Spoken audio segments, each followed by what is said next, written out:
Now, ladies and gentlemen, I want to do something. ট্রাকে বসানো বিশাল সাইজের সাউন্ড বক্সে বাজানো হচ্ছে বক্তব্য, যার বক্তব্য শোনা হচ্ছে তিনি গাজায় গণহত্যাকারী ইসরায়েলের প্রধানমন্ত্রী বেনিয়ামিন নেতানিয়াহু।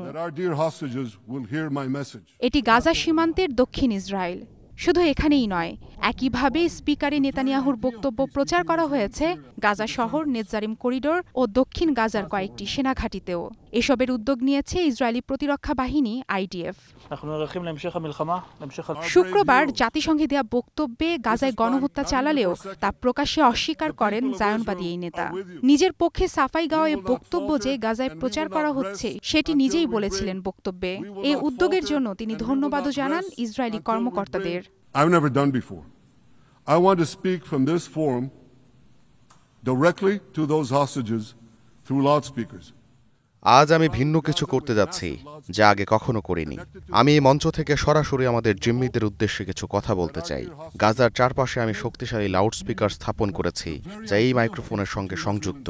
আশা করি আমাদের প্রিয় জিম্মিরা কোথাও না কোথাও থেকে এই বার্তাটি শুনতে পাবেন।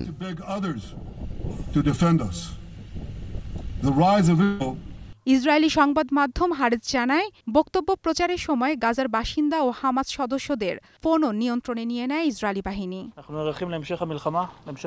গাজার জনগণ ও হামাসের উপর মনস্তাত্ত্বিক প্রভাব ফেলতেই ইসরায়েলের এ কৌশল নেয়া বলে মনে করা হচ্ছে। মারফুয়াতুন রুচি, স্টার নিউজ।